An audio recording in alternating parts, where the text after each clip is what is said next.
Here we go. Going live.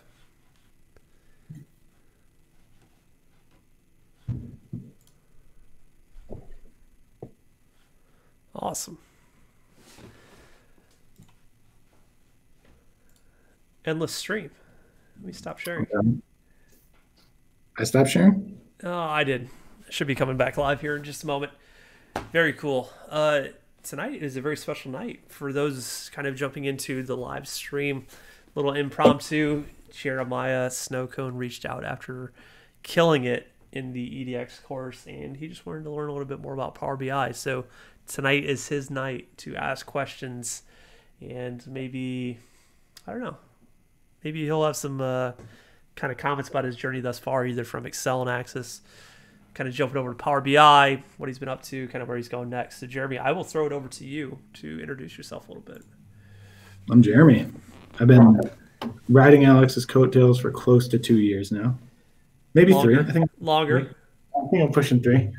No, but had no insight into the data space, any work done to it, nothing. Alex worked with me on a team that I joined when he was at his past company. Sparked a little bit of an interest there, started a development trajectory that I've been trying to not fail successfully at. So, as he said, just got the EDX Power BI data visualization certification and figured that he's taught me everything else I know. I might as well stick to it. Do some practical uses, maybe explore more of the connectivity. So in the course, there's a lot of local connectivity, Excel workbooks and Access, things like that. Not a lot of like free use access connecting to an outside site or running through Azure, the cloud, or anything like that. So really just wanted to see what it's all about, and he knows what it's all about. Nice. So, question for you, kind of like I know my journey to it. How did it feel for you coming from like the Excel or Access and like the user interface? Was it pretty easy to get started? Was there any like learning curve? Or was like, hey, I already feel like I know the products and kind of know how to respond to like a tab or a different feature, or kind of like I always read the headers or subheaders whenever I approach the programs. Yeah, there's not a. I mean, obviously, working in the MOS suite, there's a lot of familiarity with just how it looks, right? Especially connecting through Excel Access, it's fairly, similar. You can pick up the similarities rather quickly. I don't think that, again, just coming from someone who didn't know anything before to where I am at now, I don't think if I jumped into Power BI at this point that it would be that much of a learning curve to go out of the box, nothing, jumping into Power BI, because it's pretty simplified. They've made it. I almost use the phrase "dumbed down," but I don't want to. I think that's a pejorative, and I'm not going to try to do that. It seems really easy to use, and I have minimal exposure to some other BI tools that I've messed around with, never really got to dive into, and it looks like they streamlined it to the point where you can, like I said, jump in, get going.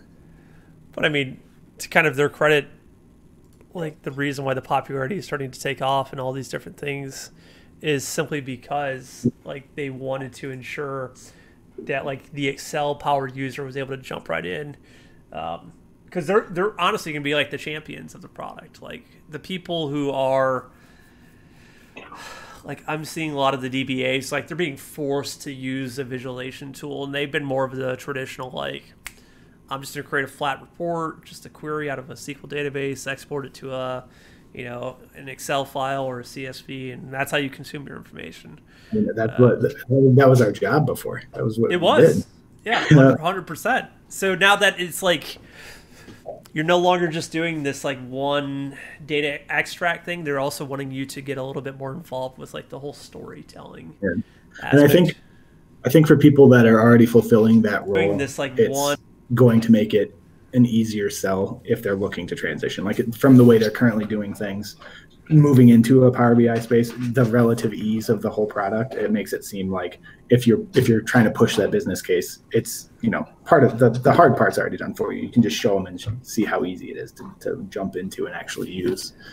So I think that there's probably a large consideration with that when everything was being outlined. so fun things that we'll kind of talk about, just like kind of from where I started, the history of Power BI to kind of where you're at now, which is like very cool that I'm seeing a lot of people just jumping in now and getting started. So 3 years ago, kind of whenever I had taken off to Dallas for the boot camp, Power BI wasn't much to look at. It wasn't very cool or pretty. And it was like one of those things where I was like, yeah, like when this thing finally does hit, it's going to hit up pretty hard. So to put in like context for those who don't realize, like Power BI's greatest strength is that it is not tied to versioning, and it is completely devoid of the traditional kind of distribution methods of sending reports via email, ensuring that people have the latest version that has not been, manipulated by somebody else further down the chain. I want to speak on that. Go ahead. I have just a very minor anecdote, because as you know, I just bought a laptop, Microsoft Surface, and while I was at the store, there's obviously a Microsoft representative there trying to push the product, which is understandable. I mentioned when I was purchasing it that one of the large reasons I was going this route was because I just got certified for Power BI, and I'm trying to build on that investment and just kind of stick in the Microsoft space. The woman I was speaking with said all of her reports are done through Power BI, but she's not a fan because she's not able to keep with it the way that she would like. She's like, I just want it to stay structured. And I tried to sell her like, well, that's what's good, right? It's ever changing, it's ever improving. It's not just waiting, Office ran every 3 years, Microsoft 13 to Microsoft 16. You don't have to wait for that anymore. Yep. Live updates. So minor anecdote. I'm not going to give her name because I don't want Microsoft to fire her. But like, you also subscribe to O365 now. Yeah. Like that is a great investment. It's incredibly cheap, and it's just like a buddy Puneet from Excel Ninja. He said it best. Like Excel and kind of the Office suites as well. He's like, it's now a medium. It's no longer a product. It is like a medium in which we entertain ourselves, in which we consume information, in which we distribute information. And I was like, yeah, that's kind of like an interesting approach. Like, it is beyond itself now. Like Excel is no longer just this little thing. It is part of the cultural echelon now. Like Kanye West is tweeting about it. It's not a tool anymore. Yeah. It's a service and a canvas. Yeah, which is insane to me. Like a couple of years ago, as Power BI was kind of starting to ramp up, and looking at some of the other BI products like your Clicks or your Tableaus or kind of your Delmos, who were early market, they were really selling themselves on this like tagline that was, they were the spreadsheet killer. Like, we are going to kill spreadsheets. And like everybody was like, yeah, we're going to kill Excel. We don't need Excel anymore. And that could not be farthest from the truth. People love Excel. All those same platforms are now kind of heralding their Excel connectivity. 100%. They're all like, we can connect to Excel. We can connect to Excel. And it comes back to just like that putting the power back into the power users' hands. And especially with, I give credit to Microsoft and kind of their latest ad campaign, is they're saying better together. Like, we are better together when you can combine Excel and Power BI into your end users' hands. Let's just work. We're in the same. We want the same goal. We just want exactly. data to be easier. Structured data. I don't want to have to hit refresh. So scheduled refreshes are great. Built-in distribution in the cloud, not tethered to versioning. Like, it checks all of my boxes. It is completely 100% fun. I'm gonna toot your horn just a minor amount, and I'm certain that most live streams are just full of you tooting your own horn. But a lot of what Power BI allows for are the things that I saw you doing in your previous role with the auto refresh on open and kind of facilitating ease of use and getting the data updated and keeping everything as live as possible. That's just facilitated in a much easier and less elongated process now. 100%. The app or the desktop app that allows you to schedule the refreshes, as you see fit, every day, weekly, monthly, however. To me, you're ahead of the curve a little bit, buddy.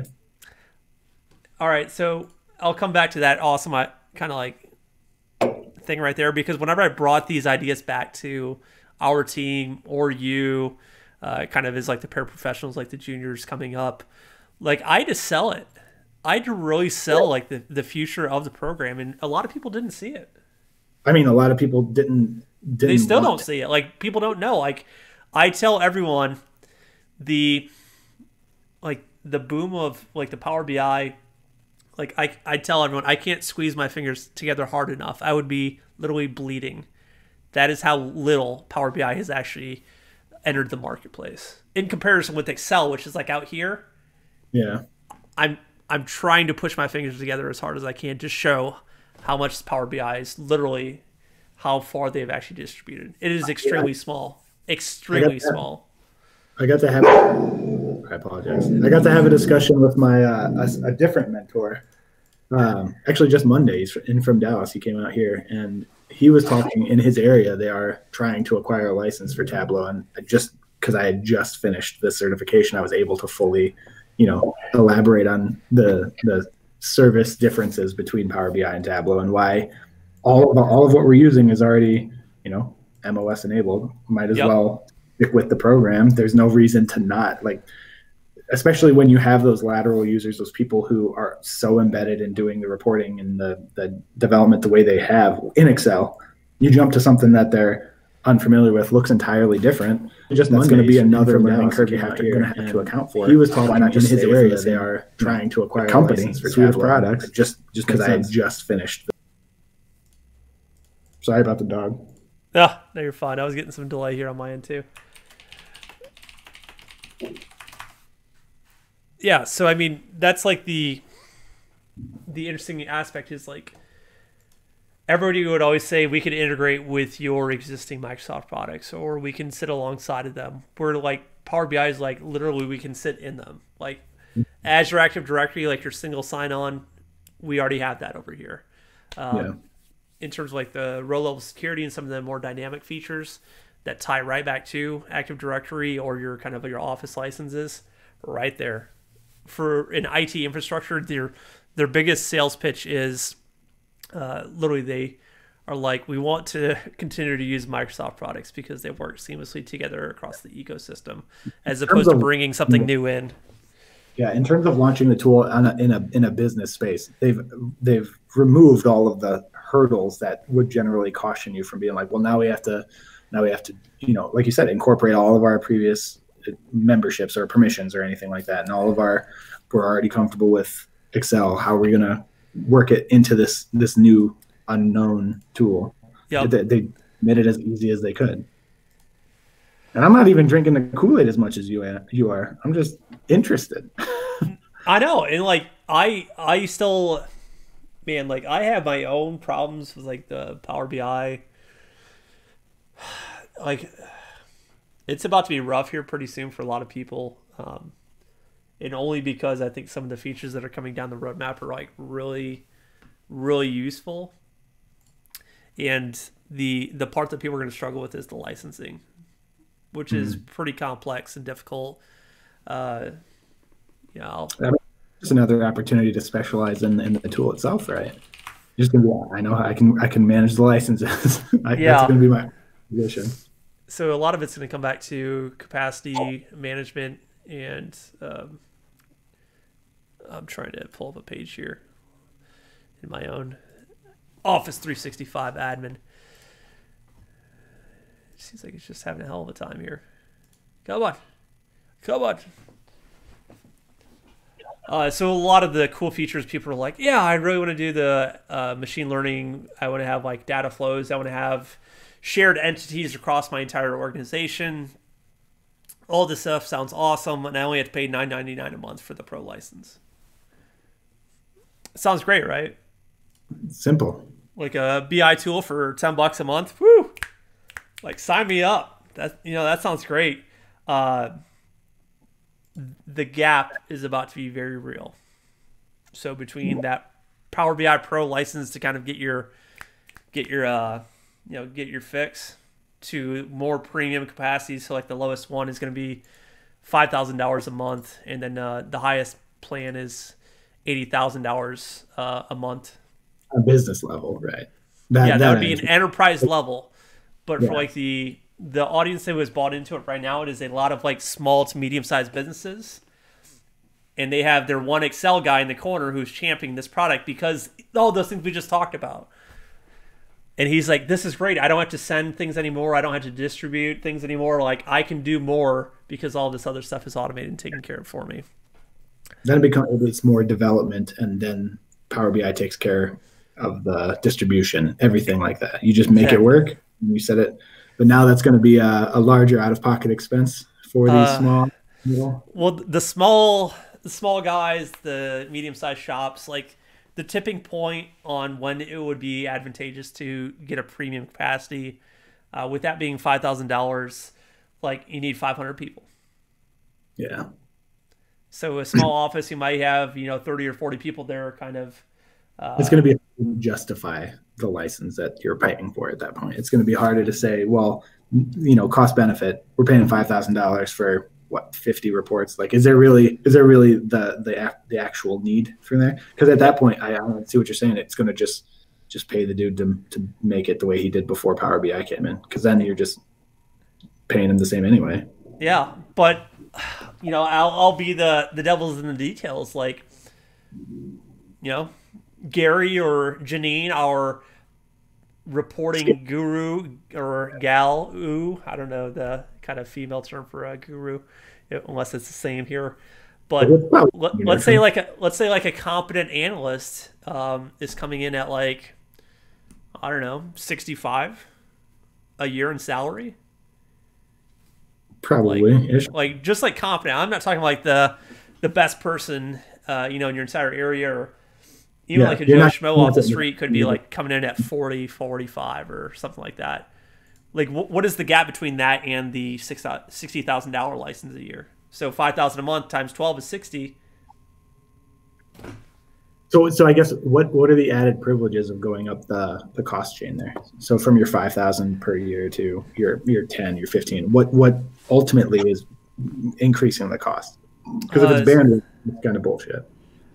It's a lot more capacity. So there's shared capacity, which is you're sharing it globally with the entire Power BI universe. So maybe your data set takes, I'll use an example. Maybe it takes like 30 minutes to refresh for it to go out and do all the kind of the importing into the Power Query engine and then kind of getting all your reports prepared. Where if you're paying for premium capacity, it is your own dedicated space, and maybe that report only takes like 2 minutes to refresh. And if you're really getting into more like, I always say, more real-time data. I hate that term real-time because it's just a bullshit phrase. I'll just say it that way. But just live. I just want everything right now. When I make a sale, I want to see the sale right away. So Power BI Pro, that shared capacity, you get 8 refreshes a day. So having it refreshed once every hour, from business hours, 8 hours, that would be more than enough. If you are needing something a lot more intensive, you can get up to 48 refreshes within a premium capacity. Fucking hell. So that'd be every 30 minutes you could have your data in theory refreshed. And so that's essentially the privilege of the 60,000 from the 5,000. It's just easier, more accurate. Not even from the 5,000, just the $10 a month you can get 8 versus 48. But then also with that premium, that $5,000, you get other cool features. You get built-in machine learning, so you don't need to hire a data scientist. You can do linked entities across all of your different ecosystems. A lot of cool stuff, and then the things coming down the roadmap are even cooler. So that's where it's just like I'm about to see that gap become very real for the small businesses who are like, we've adopted it at $10 a month. We're paying $300 and we love it. Our guy in the back loves it because he's our champion, and he's keeping up to date on the blogs, the videos, and he's really looking forward to these new features. He's selling it to his boss, and then you know what? That feature gets delivered, and he can't access it because they don't have premium capacity. Well, he can access it. Just needs $4,950 more dollars for it. I would agree, and that's my sales pitch too. Is just like you got an analyst in the back you're paying a competent salary to, instead of hiring 2 or 3 of them. Why not let Power BI be your kind of your built-in analyst here in a premium capacity? See, and my whole, I guess the qualm I have with any of it is I think paying for non-tangible things like bandwidth or the ability to refresh more. To me, that feels like, you're just finding a charge there. But that, I honestly do struggle to identify a space where you would need 48 refreshes a day.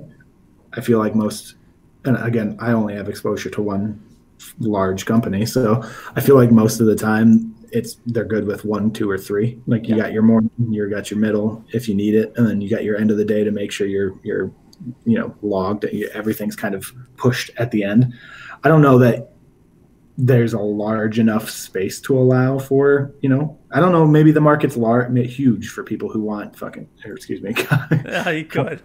refreshes. Well, I think that if anything, but let's say you're a medium to large size company, you have a team of 10 in your analytics or reporting division, and you said, "Hey, a team of what? You're about to have a team of 5. If you need services, you're about to legitimize. You're gonna have to account for the 5,000 to 6, however much more you need for those services. But if I took the manual copying and pasting or executing of scripts, and I then pass that off to the server to have automatically scheduled for me the refreshes and the distribution, and I went from a team of 10 down to a team of, let's say, 4, I would have a lot of savings, and I would be able to afford that through this platform. I'd be interested in, and I know it'll be rough to actually identify, and maybe not something that would be published, but I don't think you can publish it. But the amount of like companies who would be willing to move in that direction, but the cost is the initial, the initial kind of stop. Like, we need all of these services, we need all these things, but and no Power BI implementation, nothing like that. But right up front, the 5,000 is obviously an imposing, even at the low end. It's like a business that doesn't want to give away $5,000, and they're not going to have the results to like kind of push it forward. Really, you're just going to have that, like you said, that one guy who's just like, I think it would work, and I think it could be beneficial. Can we pull this in? You dealt with it firsthand. Yeah. Can we pull this in?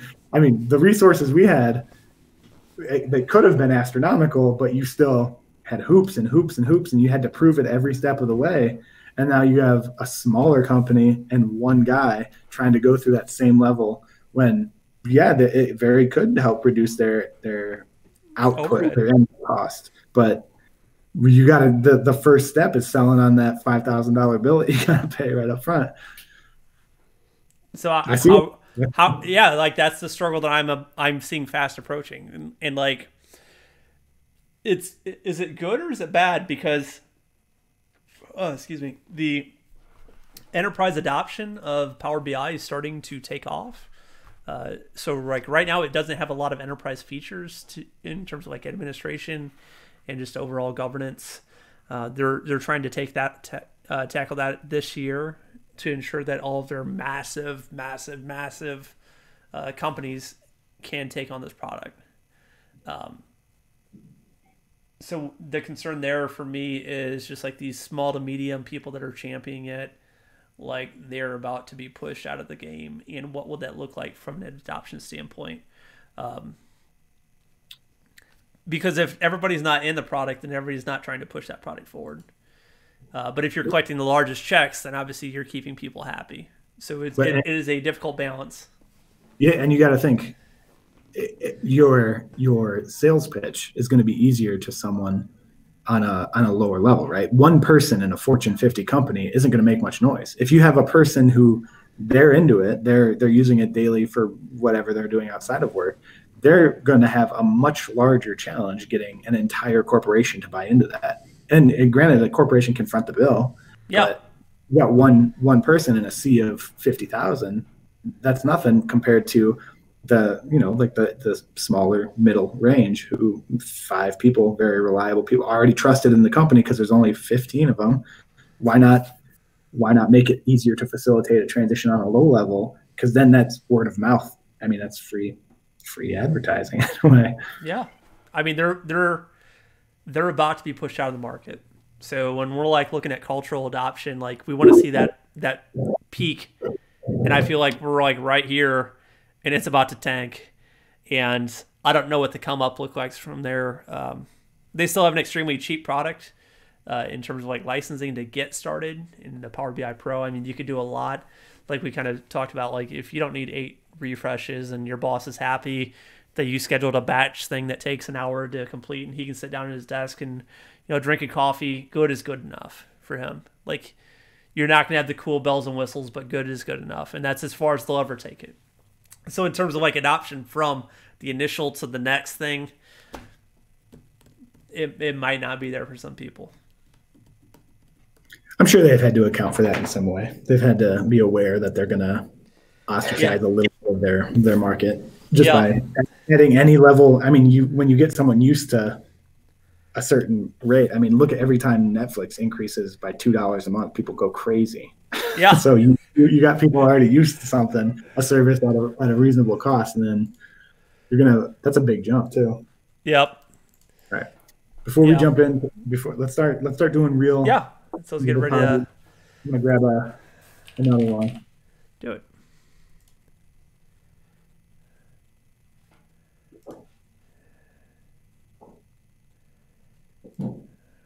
Close out some stuff here. Get some memory back for us. All right.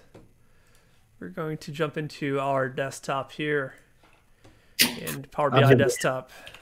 So Jeremy, you're off stream. If you want to do anything wild and weird and crazy, feel free. I want to. Am I still audible? Can I be here? Can I be heard? Yep. Oh, never mind. I was just gonna swear a bunch because I couldn't do it while we were on the camera. Feel free.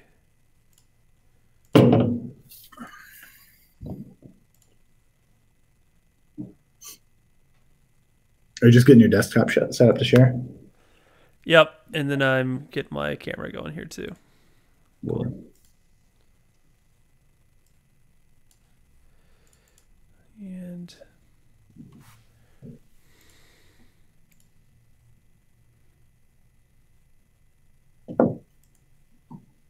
there we go. All right, so I will be taking over in terms of the video here, so we will be saying goodbye to Jeremy from that aspect. He'll still be here, though, in terms of audio, so I will just be the one getting to view him while we go full screen here tonight with Power BI. You can see it. Is that right, Jeremy? Yeah. Let me know. You good? I pulled you up live. I just wanted to see you on Facebook just to make sure you were looking good. Awesome. And I'm going to share a screen here just within our conference, so then that way you can see it in the Google Hangouts. You good? See it? I can. Yes, sir. Rock and roll. Shout out to George Mount. Is that his name? Who? George Mount. I'm going to check real quick. Oh, George, yeah. Yep. George is awesome. Shouting him out real quick. Do it. So Jeremy, definitely kind of, if you have not already, recommendations I would do is go to your file options and settings, go to your options, and here within your preview features, whenever this pops up, get out of here. How many windows do I have open? There we go. So you'll have preview features. If you have not already, definitely just enable the entire thing.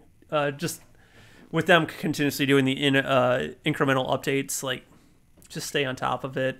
At least know what's coming down the pipeline here. So Python support they do have, so you can do both R and Python here in Power BI.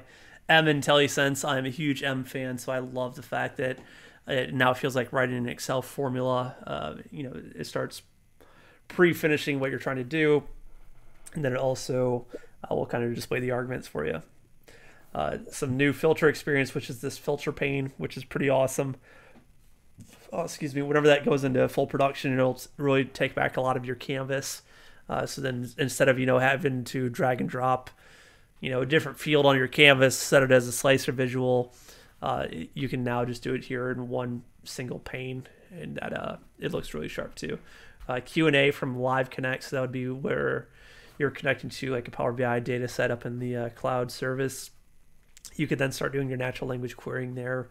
And then key influencers, a new visual. I'm still trying to figure that one out, but it's pretty fun. It does desktop and machine learning for you. Well, turn them all on. Got them, man. Awesome. And then it'll probably just ask you to restart your application after that.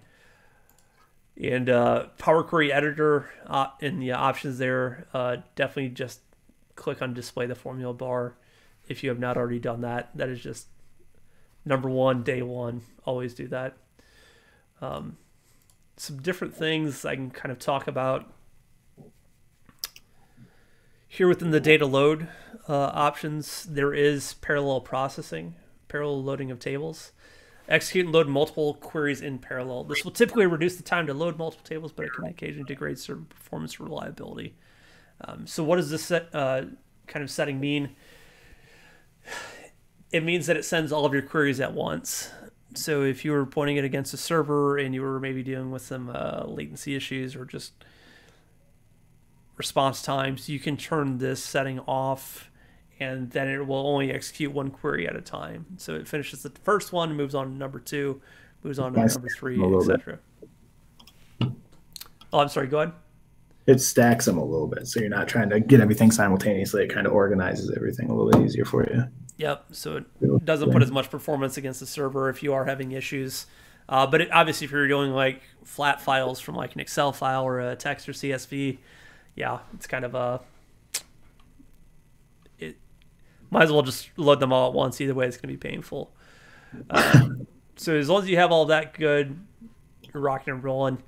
Here, kind of talking about our tabs, I really like reading the tab and then also the subheaders here. So our clipboard, external data, insert, custom visuals, themes, and then kind of some of the different ones where we get some data going. But the help tab is one that I feel like not enough people talk about. Everyone's like, where do I go to learn Power BI? Where do I go to learn Power BI? Literally, it is in the application. On the help tab, it says guided learning. If you click this, it will open resources for you to their official Power BI guided learning section. Or it also has documentation here just in terms of the engine and kind of the functionalities for your training videos. See, I haven't even clicked on training videos in a while, so I'd be curious to see what they're pointing to now. Yeah, pointing to YouTube. Number one, day one. Always do that. Can't mute you. I should be able to mute the YouTube, or I'm sorry, the Facebook there if you got that going. So just once again, guided learning, documentation, training videos, Power BI blog, community, samples if you want to kind of pull down some report samples here. This should take us to the gallery. Oh, yeah, just some different ones here. Oh, gosh. I'm going to download one of them just to see what they're like. Open one done. But just wanted to kind of point that out, that even internally, if you are struggling, go to the help tab, go to the community, go to the blog, just kind of keep up to date with it. All right, so our modeling and view tabs here. So view, show grid lines, snap objects to grid lines. I am OCD. I really enjoy making sure that my stuff is absolutely symmetrical. A lot of different panes here too if you've not already experienced the bookmarks, selection, sync slicers, or even just general field properties. So you can see just how many different settings you have here. Now the fact that my screen is almost consumed. Yeah. Without knowing about any of these prior to, sync slicers seems like it's incredibly useful. Yeah. I mean, just knowing think about like an Excel and pivot tables. Like you could sync the slicers between different interactions or different pivot tables. Yeah. 100%. Love it. So let me go ahead and turn some of these off here just because we want to get some of our real estate back. No, it was good. It was good. Phone layout, obviously, in the view tab here. So whenever you have a report and it's rocking and rolling, just click on this, and then you can get into kind of being a mobile web app developer. Drag and drop your visuals here, and then whenever you log into the Power BI mobile phone, you can just pull it up right then and there. It's pretty sweet. Awesome. So let's check this retail apps provided by Obedience, the science of making things obvious. Obvience. Is that what it is? Yep. Obvience? Mm-hmm. Obvious. They made a little fake measurements table. I like that. Oh, they're pointing to Must be an analysis services here because they have KPI. Values, goals, and settings. All right, so cool thing down here. Not within this. Apparently it only works within whenever you have an extended, apparently. You could right click this and it'll pull up all of the different sheets. Oh, there it is. It was just delayed. So on your arrows down here, if you right click those, so if you think about like whenever you have the, you know, maze of Excel sheets and there's like 40 different sheets long, right click it, just go to the one that you want as opposed to clicking left and right. If I know my slide, just ceaseless work or ceaseless pages of trying to find the one small thing you need. Yep. All right. So like this is already annoying me. Look at this. Like they're not aligned perfectly. That stuff kills me. So let's just snap this over. If you see these new red lines, they're pretty awesome. So it's a guided alignment. Like there's no reason that your stuff shouldn't be perfectly aligned going forward now. So that was a cool feature. Is that enabled just by adding grid lines? It might be. I'm not really sure. I never not have grid lines. So if you don't see them, maybe it is. I don't know. Snap objects to grids and show grid lines. Just that's my own personal, you know. I need to have that stuff. Otherwise, I lose sleep thinking about it. District monthly sales, kind of looking at here. So like the district manager, when we were talking about that filtered pane. Oh, there you go.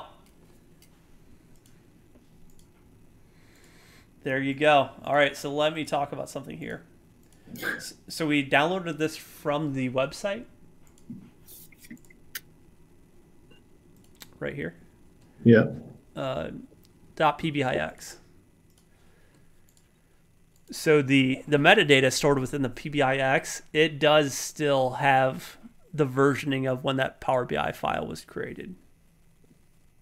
So it doesn't auto update just with your whatever version your platform, I guess not version, but wherever your platform's at. Yep. Is that, and what identified that? Was it that visual tab? Yeah, I didn't have my filters tab over here. Mm-hmm. So I knew right then and there, kind of from past experiences, whenever you upload this to the service and then you download it from the service back down, it will upgrade it for you up in the cloud. Otherwise, this version is just kind of stuck in time where it's at, just because it's just a moment in time in which it has been uploaded. You know, if you were to come back 2 years from now, this file might not even work anymore, just because the underlying architecture might be different. So if you just republish it, re-upload it, it'll auto update to where the current status of the tool is. Is that what you said right before that? Yep. Okay. So I'll kind of show that here. Again, I'm new to Power BI. Is it some sort of commonality to save a local PBIX file? Yeah, I mean, definitely. But ultimately the goal of Power BI is to get it up into the service. That's what I thought, is that, you know, whatever you're working on should be fully, you know, cloud. It should just be pushed to the cloud and maintain. Yeah. So if anybody comes to you and says, hey, we just went to send PBIX files across email like we do with Excel because it's a free desktop application. No. Like right there, no. 50% of the Power BI experience is it is literally just building it on the desktop. The other 50 is getting it up in the cloud and then taking advantage of all these cool features. So here we go, data sets. Like here are all the different ones I have. The model's living up in the cloud now. If I go to my actions, I could click on this and I go download.pbix. Gotcha. And then that way I pull down a newer version of the model, and kind of the underlying architecture is upgraded automatically for us. So, I mean, I could even do that with this one, but I don't want it taking up any space on my thing. I'm not a big fan of it. So that one misaligned slicer. Yeah, it was that misaligned thing, man. It was killing me. Otherwise, you know, not a bad little report. Couple different things here. Oh, go ahead. I just said it tells the story. It does what they threw it together for. Yeah. Kind of some easy visuals here. Our clicking, it dynamically changes for us, which is nice. Yeah, it's just very interesting. Kind of seeing one that's this old, because even like the drill features are kind of a little bit older here too. Like now I'll there's say, more over I'll say here this: now. one of the things that it was literally the first thing that I ever noticed about Power BI that made me interested in it in any level was you prior to you leaving your last company, our Yep. company, you through that Power BI, you developed something for whatever it was you were doing. I don't recall what it was for, but I remember that the I think it was for like density of mortgages in an area or something like that, and you had the map live updating to show like where we have the most or where we're not targeting better. But just the fact that you can make an incredibly localized, like essentially like heat map of what it is you are trying to sell, to me, for Yep. whatever reason, I was like that stuck out initially because it's not something I had seen. I would agree. Like when I see other BI products and they don't dynamically adjust when I click on something, it blows my mind because it feels so seamless in Power BI that it's just it almost feels like I take it for granted, that feature, that functionality. So let's go ahead and close this then, and let's do a new report here if you don't mind. That's what I want to see. I want to see the man build from the bottom up. Oh, I don't know about that. I mean, I could, And but do you want me to build something randomly? no, I'll let you run with it, but I do, like I said, when I started learning everything, watching you do what you did and kind of developing your style of best practices is how I geared my approach to it moving forward. So since this is literally the first look I've had at Power BI in any non-training environment, my thoughts were, if I'm going to learn, might as well learn starting from nothing, right? Yep, I got you And there. you started off with the setup correctly, getting all the red lines and options and everything. So that's the bottom of the bottom. So we already went in there. A good tool that you need to download is going to be DAX Studio, and this is DAX. a free tool. So let's go to daxstudio.org. This is from the Italians, Marco Russo and Alberto Ferrari. They're the top of the top of the top in terms of writing DAX formulas. So if you go to daxstudio.org, download that program, and then I'll kind of show you here whenever you get it uploaded. And I will send you this link here too. Give me 1 second here. Oh, it's already going. Yeah, I'm going to find another one here for you, though.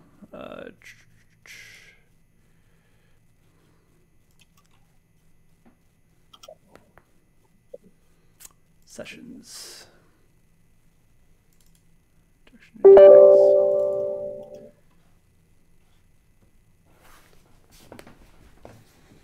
going to have you download this file here, too.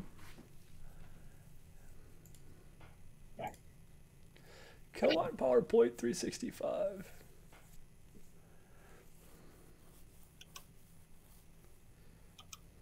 Don't fail me now. All right, I got you. Cool. So what is this? Is this like an add-in? Not necessarily an add-in, but it's a tool which will forever change your life. So I went ahead and dropped in that link there in the Google Hangout for you.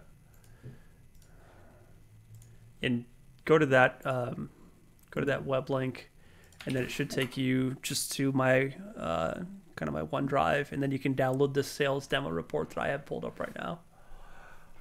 Give me 1 second. DAX Studio is just installing, so it's going to be a second. Yep.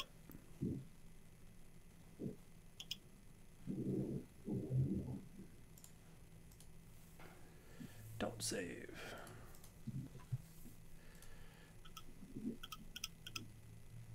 Trying to see if there's any resources I can take back, but I think we're good. All right, pulling up The sales demo, is that right? Yep. And if you could download that.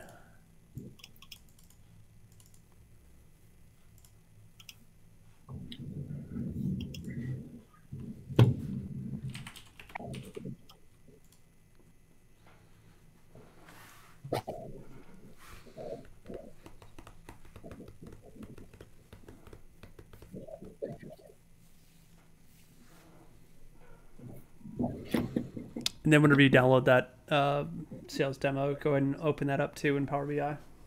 I got it's loading and open into Power BI. Got the ring. Nice.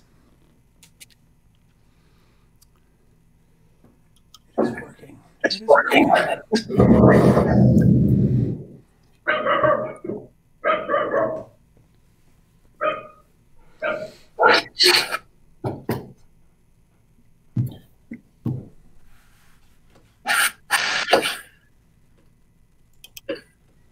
Some serious lag over here, man. Is there? Yeah, it's just now initializing Power BI.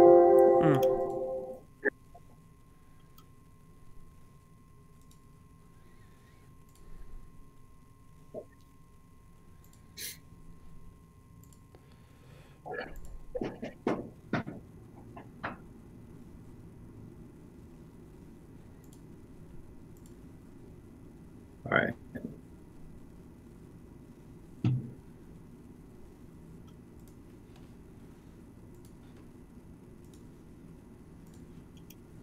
Oh, I got the working on it notice.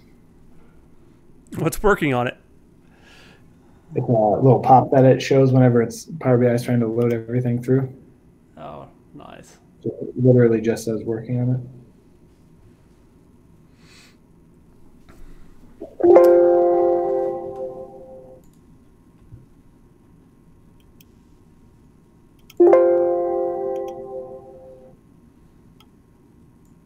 All right. We're in. You've got the Power BI file open. Yes, sir. Awesome. Open DAX Studio if you haven't already.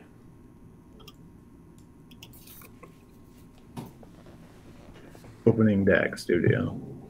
Open. On a connect page. Am I going just straight to... Cool. So you need to have the Power BI file open at the same time as having this DAX Studio open. And you can go to the connect here, or at the top there, it has the connect button. But you want to click on the Power BI/SSDT model. Okay. Sales demo. Yep. And then if you were to click that, you would see any Power BI models that were currently open, or if you're in SQL Server Data Tools. So we're going to do connect right here. Mm-hmm. And then you should see a list of all of your tables here on the left-hand side. Yes, sir. Awesome. So we're going to do a couple things now. Open our Home tab. We're going to click on Server Timings. And we're also going to click on the Query Plan. With you. Cool. And then we see all of our tables here from our Power BI, data model, so calendar, customers, customer transactions, etc. Just all here. We can see all of the fields available too. So a little bit more fluid than kind of the Power BI experience of a little bit of a delay, I would say, at times, just whenever you're doing some pretty complex dev stuff. Yeah. But at the bottom left, you also have functions, which you can see all of the DAX functions which are currently available to you in your date time. So whenever you start doing time intelligence, it's all there. Statistical, obviously, like your averages, counts, sums, etc. So we're going to do just kind of the metadata tab. We'll leave it on there. And on our kind of our querying pane here, we're going to type out evaluate. Not seeing where we're typing. Okay. And then I want to do orders. Split in between one small little monitor here. Yep. All right, with you. So we'll just type out evaluate and then orders. So we're going to evaluate the orders table. And then you can go up to the Home tab and press Run, or you can press F5, whichever you prefer.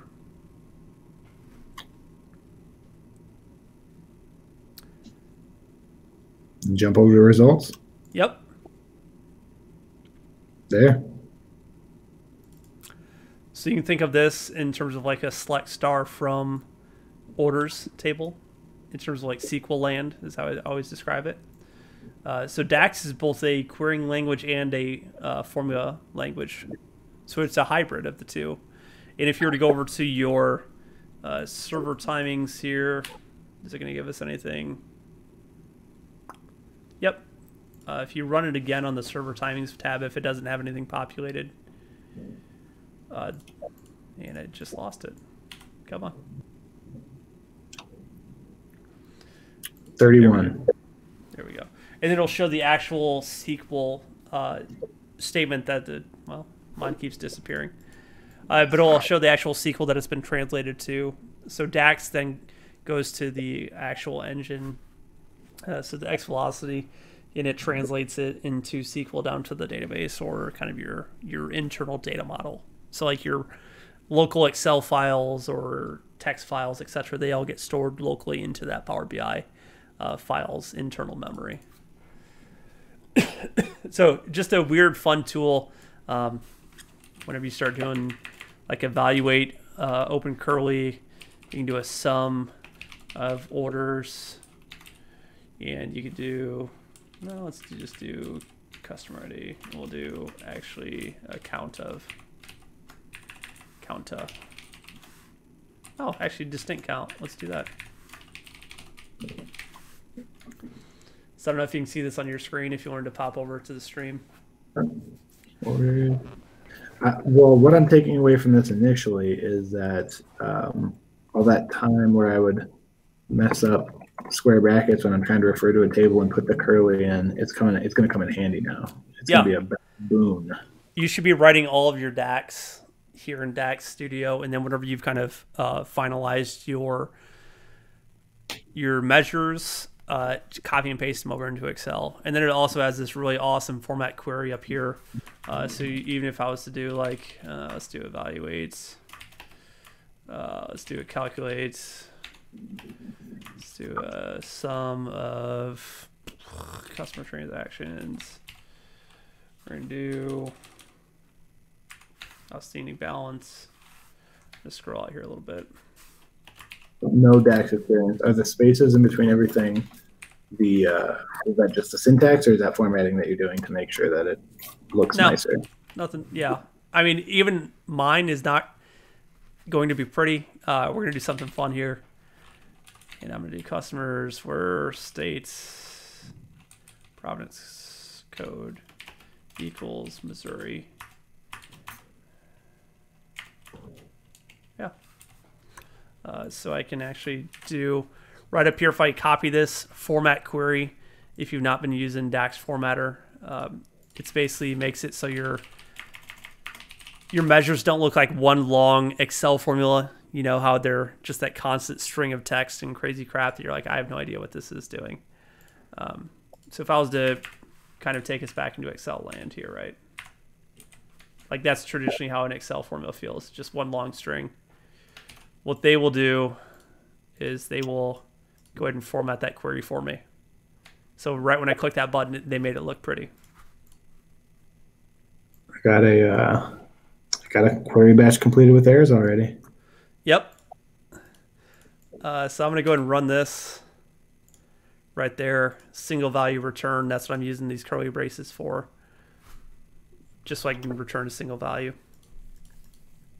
But if I wanted to give this like a custom row, I give this like, so when we think about our measures, outstanding balance in Missouri.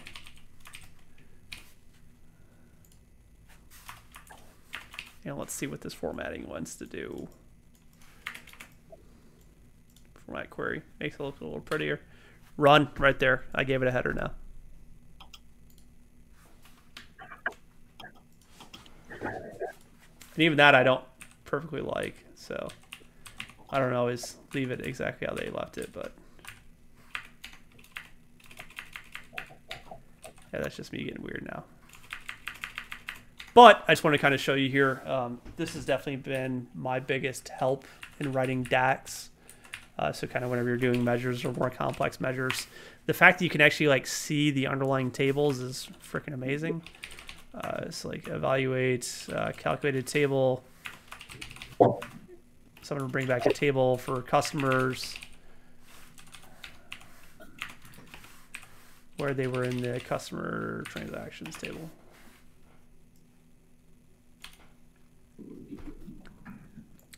Now I can actually see the data. Like in kind of Power BI, whenever you're writing the measures here, you don't really have a good idea of what you're always measuring against. So a little bit of help there. Personal recommendations. We'll do a complete different stream on that one day. I do have the Excel, kind of the YouTube video out there you can watch. It's like an hour long, but it's pretty good. I was actually really pleased with the delivery and kind of the response. So getting back into the Power BI desktop though, I am always like break things down one at a time before you move on. So the extraction of your data first, the transformations. So I mean, a lot of that has already been completed here for us. You know, I'm just going out to kind of my local Azure SQL database and pulling this information down. Come on, Power Query. Always clean it up. Put it in proper groupings. It's like right down here, right click, new group. Make sure you split your dimension tables out from your fact tables. Like I can't recommend that enough. Make sure, you know, I always say make sure that you have a breadcrumb trail that you can find your way back home if needed. As opposed to just having a list of, 100 different tables and you not knowing which ones are which. Have you done much with the groupings, parameters? No. Again, first exposure, man. All right. So let's just start from the E, and then we'll move to the T's, and then obviously the L's. I probably need to do a little bit more here within some of these older scripts. Trying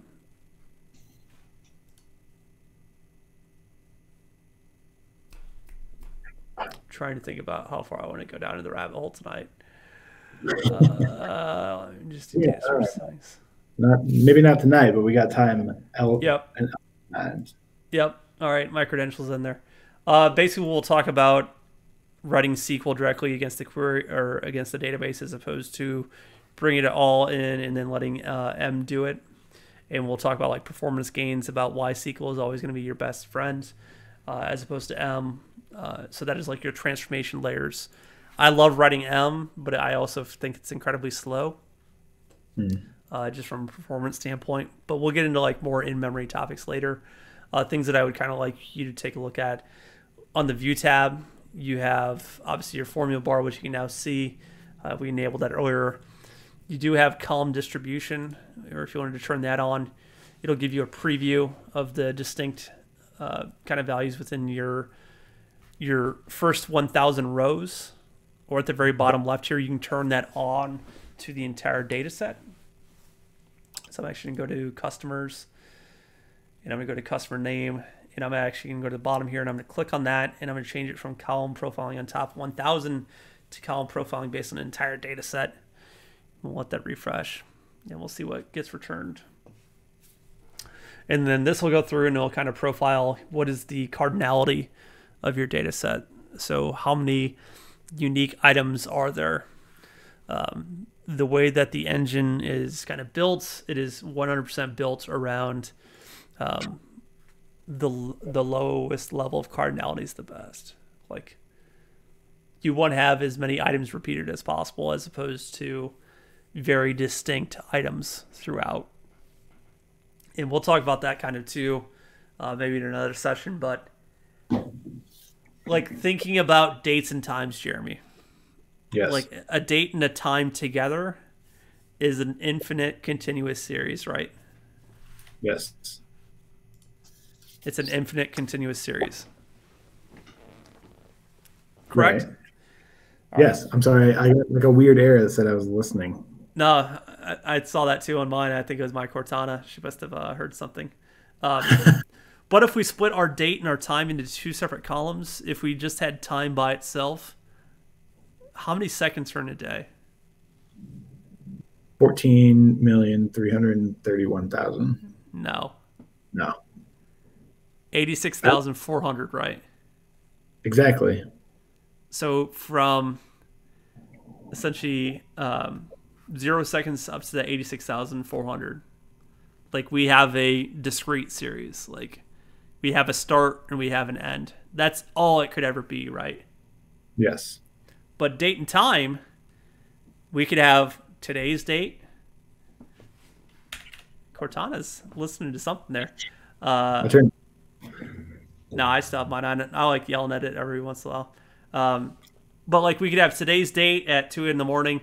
We could have tomorrow's date at 2 in the morning, 2 in the morning, the next date, next date, next date. Like there is an extremely high level of unique items as opposed to a low level. Like 0 to 86,400 is a very low level of items. It will never be hour 25. So thinking about like when we get our data into the model, think about getting it to that lowest level. Easiest to digest. I mean, provide to others, right? No, it's for the engine, for your performance. So whenever this gets loaded into the actual data model, so once we get out of the Power Query experience, it goes through a compression in the Vertipack or X Velocity engine.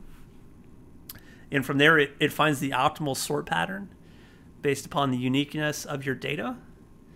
And it goes through 1 million record partitions to find that optimal sort order.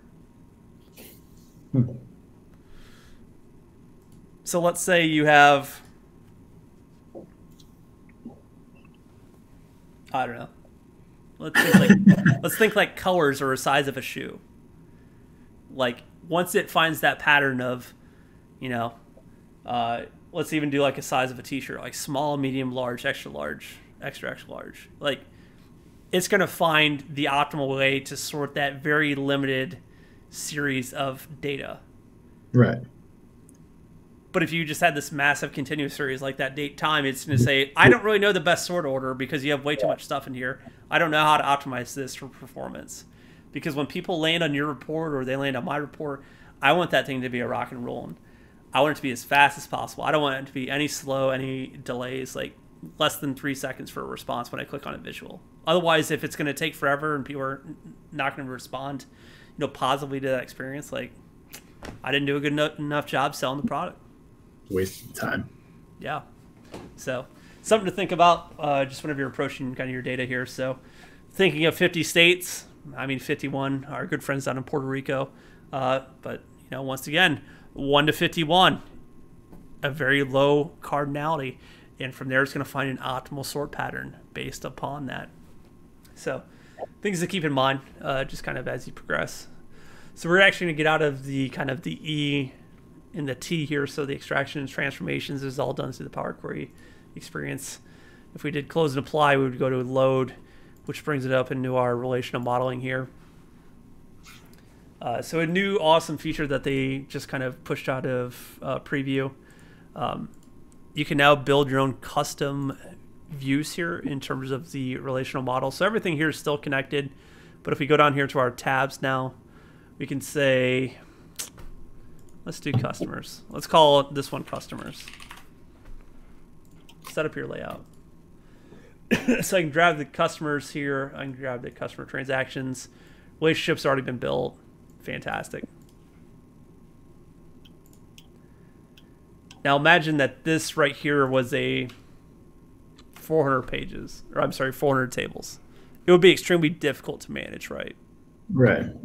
But if you had smaller ones that where you were like, hey, I know these things are connected and I want to bring in some more and connect more customer kind of tables, create your own custom kind of page down here. I don't know that they've really given them a proper title sheet maybe. And then you can isolate the broader scope of what it is you're looking at. Because if I'm going to be honest, to me that the all tables, that's like a SAS spider web, like a difficult to read, just trying to follow along. And if you could isolate, you're only looking for 1 or 2 of the tables in connectivity, having the ability to just kind of transition from the entirety of the data set to this view where you can isolate just what you're looking for. Yep. So we have our customers right here, which is our one side of our relationship. You always want to concentrate on which way the data is flowing. So it is flowing down with our arrow to our many relationship. So if we were to double click that here, we could then see many to one, and then the cross filter direction is single. Did they teach you much about the filtering direction kind of within the course? Awesome. Yeah. So definitely only use both when it is absolutely positively necessary. Yeah, it was steered away from. Do you know the term that they used? The term that they used, I do not. Ambiguity. I mean, I know what ambiguity is. Yep. But that's just whenever you have kind of within the filtering ambiguities, when it doesn't really know which direction to send, kind of that flow here of your responses. To me, it just sounds like you're not giving a clear direction, so it's you're leaving too much to chance. Yep. And you can see that too. I mean, in some of your data models, that there's a bidirectional, and it's not flowing the way that you wanted. Maybe there's just maybe you have two different connections where they're bidirectional, and it's just not doing anything positive. Another cool thing here, though, if you've not already kind of done a little bit with the synonyms here, if you click on the table, you have your synonyms, and then if you were to kind of click on different fields within this table, and I'm really not a big fan of this new feature that they released, but you know that's the good and bad of the release cycle. Like sometimes you like it, and other times you hate it. Not gonna love everything. Yeah, you don't have to. So I'm going to go to my state province code, enter a comma separated list of synonyms. So if I go to Q&A here, so instead of state province code, I'm just call it state. Come on.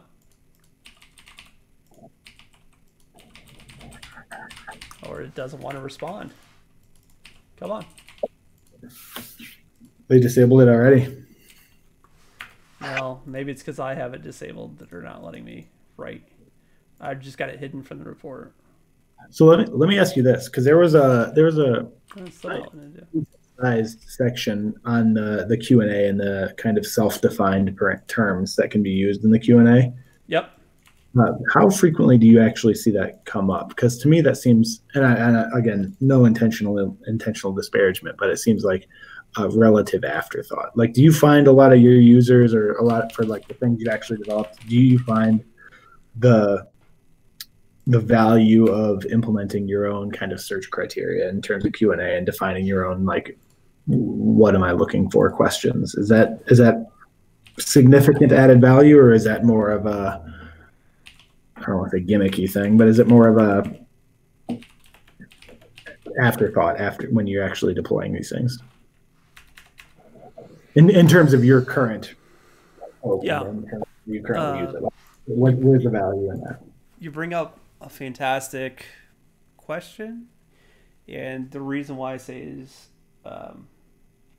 why I think it's good that you're kind of bringing it up now is, by 2021, they're estimating that about 85% of all queries will be done through natural language.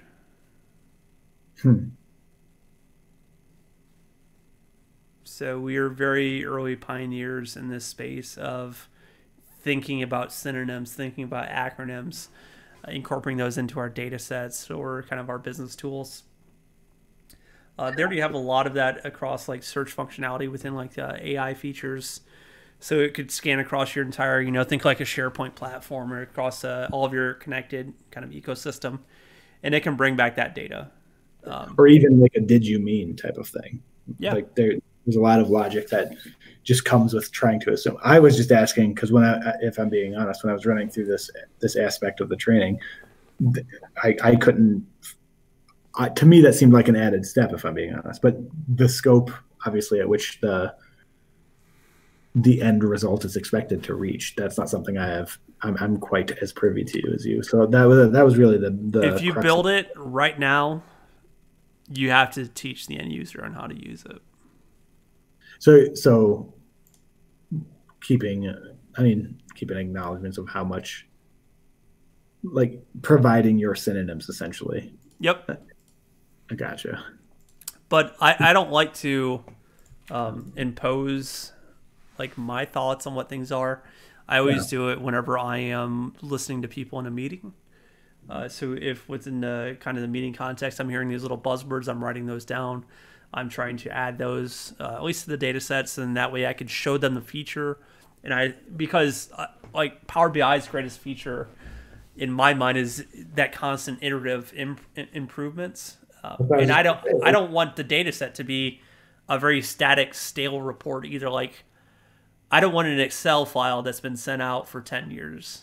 Like right, it lends itself. So we've talked about how, I mean, being a part of the platform is the ever-changing nuances of what it is, and it kind of makes you a part of that. It kind of allows for you, in the capacity that you're explaining, hearing these buzzwords and hearing you kind of identify the pain points based on kind of a connection you have with the user, and then from there you can address the pain points not only for them up front, but now more so how they think about things, right? So you can take their buzzwords and you can think when you're building a future, then the next thing for them to utilize, you can say, oh, well, I understand that they approach things in this manner. I should include these as like help function or help buzzwords, so that way they can look for it later. You kind of build an understanding of the person interacting with the tool as well. Yep, 100%, 100%. This is an end user tool. Like as a dev, like I enjoy really like the technical architecture underneath of it all. I think it's very sharp and slick, and it's very seamless from like a power user within like the Microsoft Office platform. So fantastic development tool for me. As an end user tool, 100%. I need to ensure that they are actually going to use these cool, fun features, that this thing isn't just that email that's being sent out to die. I always say, what is it we're trying to solve? Like, what question are we trying to answer with this data model? Because once we've answered that question, there should be another question after that, right? Like, we should be able to add another data set to answer the next question, add another data set to answer the next. Like, it should be that continuous improvement cycle. Because if people are using it primarily as like a monitoring tool, which 100% it can, scheduled refreshes, just if you have a very static problem and, the grass is greener on the other side, if we can just hit 95%, I don't know. Maybe that's good enough. Maybe you don't want to strive for 96 or 97. But I think what you said, I think that's a good approach. The way you're kind of not delivering it to them as the end product. They're also involved in the tool itself.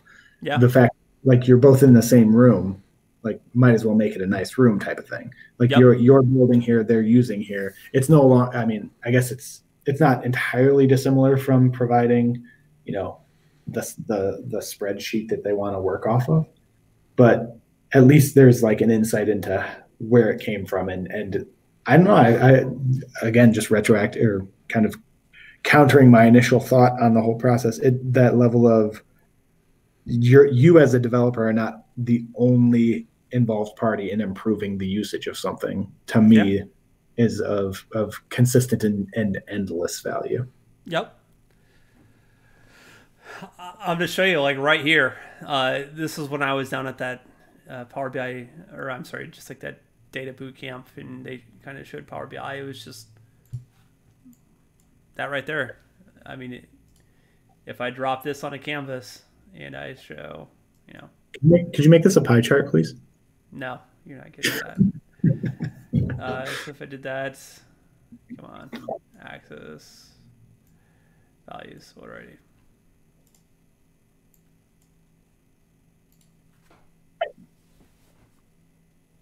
How long did that take? I was unaware that I was supposed to be timing that. Exactly. Like, it was so simple, stupid. The first time I saw a visual being dropped to a canvas and it instantly creating a much more beautiful or pretty chart than I traditionally see from, end users, etc. Like, you didn't even flip the table. It just did it. You didn't have to, what area you're trying to build this from. Yep. Do you think end goal, I mean, not end goal, but so, and this is a fairly off topic question, but so we had talked previously about the delineation between like a BA or like a business analyst and a technical analyst, how there's kind of the expectation that there is a blurred line, and the fact You're that opening up a can of worms, but this is great. Go. I love it. This is going to be a really good conversation here very shortly. do you think, I mean, so you already know where I was going, right? Because if they're kind of, there's less refining in this kind of separation of roles. Do you think that that's the expectation, is that there is no more business analyst, there is no more technical analyst, there is just the general user of this tool? This is where we are approaching. It is called the third wave of business intelligence. I mean, it fully does make sense. Because I mean, you're defining everything you're getting everything very simplified, right? You're getting everything in a very easy to use and easy to manage fashion, that there's no longer such a large skill set difference between exactly people using it. Yeah. So like the development time for traditional IT to deliver a full scale BI project, like once they've answered that one question, that question may have already changed. And is that the driving factor behind like the software as a service type of kind of model and platform moving forward, is to just in a broad scope simplify for everybody? IT should get out of the way. Okay. So they've done a fantastic job. They've taken us to this point. Let's push their resources up to the cloud so that they can actually concentrate on the things that they want to do, as opposed to, just maintaining either legacy software or whatever else. Let's empower them to do more by taking, the low-level stuff off of their plate. Which kind of brings us to, that second wave of the analyst end user. So these, middle layer of business analysts that were out there creating, sometimes a good Excel report, sometimes a more tedious one, a little bit more time consuming. They didn't have the full breadth of the technical resources, but they could get it done. Like I am never faulting anyone for simply getting it done. Like if you can get it done and that's good enough, hey, good enough is good enough. And past that, we're now moving into the stage of the third wave where like it's so simple, stupid, anyone can go build. And there's no timeline on this, right? Is it just kind of it's kind of pushed as quickly as they can get everyone to adapt to it, or like kind of implement it? Is that, I assume it'd be very hard to restrict and implement, like this is our goal, 2020, everyone's here. Or is it stated like we would like to have this platform be so simplified and so easy to use that by this point everyone's just same level? So they're teaching people how to do it already. So when you think about like the Excel, the Wild West of a spreadsheet, you can click on any cell, you can put anything anywhere you want, right? Yeah. Power BI, all you get is a table. You get rows and columns, and that's it. So they're already teaching people how to better structure their data, which obviously is going to lend itself to whenever they go back down to Excel, and ultimately, hopefully, they use Excel a little bit more, less frequently, and they're starting to use these powerful tools a little bit more. That kind of gets like back to our pricing and cost licensing, where the end users, because they see how simple it is, they're now the champions of it for the business. Yeah. There's a surprising amount of backwards compatibility in the terms of like after playing around in BI for a little bit, jumping back into Excel, you feel like you're kind of crushing it. Like you feel like you did there's no way you could fail. There's a level of empowerment from seeing how quickly you can accomplish something in BI. It makes you, or at least me, significantly more confident in where I was before. No, I agree. So I want to get back to kind of the later half of that same topic of like, what is the kind of necessity of the analyst? Or they're kind of playing like this dual hybrid now where they can build their own, either complex or simple models. So the area in which I am in which I see, is it's going to be a diluted market, where the skill set of Power BI is going to be like the skill set of Excel, where everyone thinks it's so easy that they can just get up and get started. And they're now a Power BI, quote unquote expert, an 8 out of 10. They're not digging deeper because they don't have that interest. Like, they didn't have it in Excel, and they're not going to have it over here. They simply just want to get it done. They don't care about the compression. They don't care about the optimal kind of import process. They don't care about managing their premium capacity. So when you get up to paying $5,000 a month and you now need to upgrade to the next layer, and your boss go, yeah, we're going to go from 5,000 to 10,000. Oh, why? You use Power BI. You know what's going on. No, we just need more capacity. More people are using it, so that we need more. Did you need more? Or did you just have like a lot of really shitty data models up in your service that were consuming a lot of resources because they were extremely poorly built? So I have the exact same concerns of the Excel days now in Power BI, where they once thought, it's the Wild West of information. As long as you can get it done, I don't care how ugly it looks. Just get it up there, get it done. When you start paying for that premium capacity and that dedicated resource, I want to know that data model has met all of the approved and recommended standards. And that is going to be a big problem.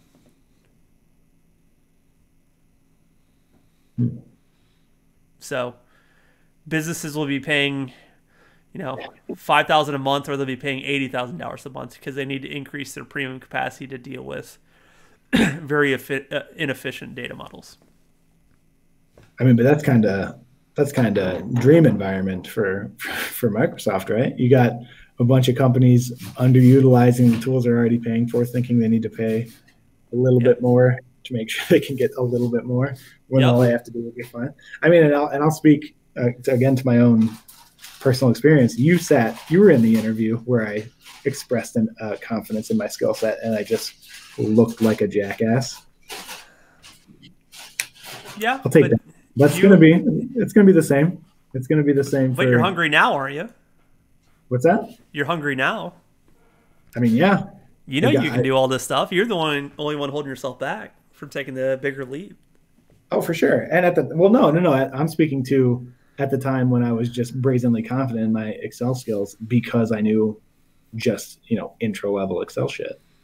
Yeah, but that's everyone's problem is they're waiting for someone else to come and give them that handout or that they're waiting for someone else to give them that experience. So we're like, now you just have to go take it. There are way too many resources to go out and learn things by yourself now. There's no excuse to not be at least dabbling, or at least at a very entry level, you could confidently say, yeah, I've used that product and I could get up and running very quickly. I don't know. It's tough. I mean, there's so many resources now. I am of the MOOC era of the massive online open content. Like, I want to consume as much information as possible. Oh, all right. That's our soapbox. Business analyst, technical analyst, democratization of data, synonym engines, thinking about how you can continue to incorporate the end user in your thought process. Really to take it back to kind of the original statements. Like, whenever I sit down with someone, I tell them very bluntly, I say, I've built 10,000 reports and I plan on building 1 million more before I 6 feet under. So anything that you don't like on this canvas, we can easily delete. My feelings will not be hurt because of how easy that was to drag and drop onto the canvas. It's just insane to me that you can get up and running with fairly robust visuals, just dragging and dropping. I'm there with you. So, end user, think about them always. Make sure it's an iterative process. Listen for those keywords. Hold them accountable too. Whenever I hear people say like, we want to optimize or we want to grow, it's like, well, what is also kind of your targets of your growth? Because at some point, if you want to grow by 10% and your staff can handle a 10% growth spurt, well, then we need to kind of reel that back down a little bit, back to reality of where your data is currently at. And then also, how can you deliver that in either like the online service through commenting or automated alert notices? It's like that's once again the other 50% of the application is the online service. So if I was kind of jump back over here, and I think you did a little bit in the Power BI service in the course. Is that correct? with just connecting to, I don't know what we're doing right now. You got a little bit of delay here. Oh, just going out to service. Oh, yeah. Accessing Power BI as a service. Is that what you're asking? Yep. Yeah. It's like all of that natural language querying stuff is right up here. Ask a question about your data. This is where all this stuff comes in handy. Once again, 50% of the experience is getting it up into cloud. And then you can also ask questions on your phone too. So if you're ever in a meeting, you can dynamically ask, or I can ask Cortana right now to pull up a Power BI report. I can ask Windows 10 to pull up a Power BI report.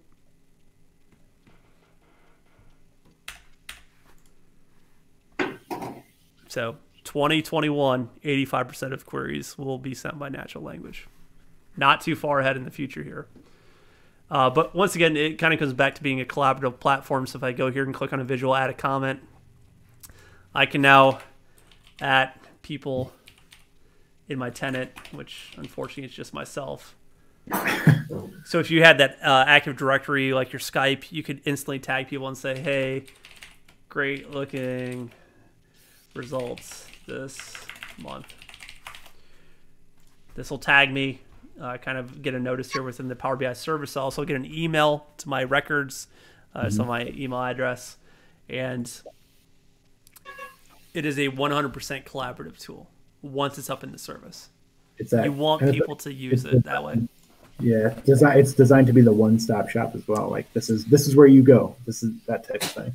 Yep. So that's where I see the product kind of getting its biggest strengths is really the end users who are going to fall in love with it from a consumption standpoint. Not necessarily building. I think people are like enjoying the challenge of like, hey, I'm somewhat confident. I like building, the same way that they liked using Excel. At some point, they're going to get bored of it and they just want someone else to do it. But I don't know. I think it's pretty exciting to have a lot of people starting to get excited about it. My concern is definitely the capacity, the pricing, and just the management of extremely large or poor data models that are going to be built in the future. Oh, well, let's wrap it up for tonight, at least on this topic, man. This is we didn't jump a lot into the live build, the bottom up build, but we talked a lot about the principles and the different approaches and kind of future, current, present, future state of the tool itself. So still beneficial for me. No, I would agree. I think what we can do is we can get you up and running in Azure SQL Server, and then from there, I'm trying to get the webcam for myself. Well, you're showing too much of my roommate here. Yeah. He's jumping around in the back. 1 second.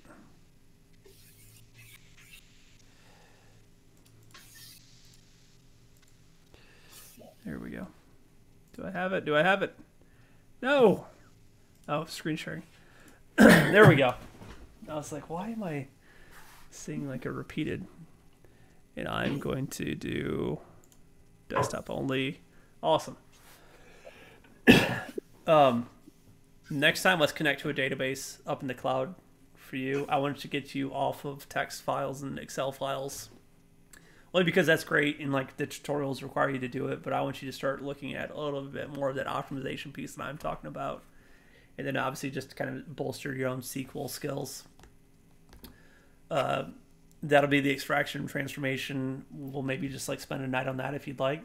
Just doing sure. The E and T. And then we can do the L for the relational data modeling. The visualization part, I think, is the least sexy in my opinion, but we can do that together. Or we can do it as a challenge. I build one report and you build a report, and we kind of see where you ended up and maybe where I ended up and what features or functionalities each of us incorporated. I think I'm fine not putting myself to that level of embarrassment at this point. We'll see if the confidence grows as the use of the tool grows, but right now I don't would subject myself to a one-on-one versus Alex. Oh, it would be fun. I think that would actually be a really fun one. Really enjoyable experience for you to demolish a different person. Oh yeah. I'm gonna try and maybe invite a guy here locally, Noah. He's awesome. He's part of the M squad. Let me see if I can do the M here. But he is 19 years old and he has already pretty freaking deep into Power BI, and seeing that kind of stuff is like extremely encouraging to me. It's like, holy crap, like That's the future.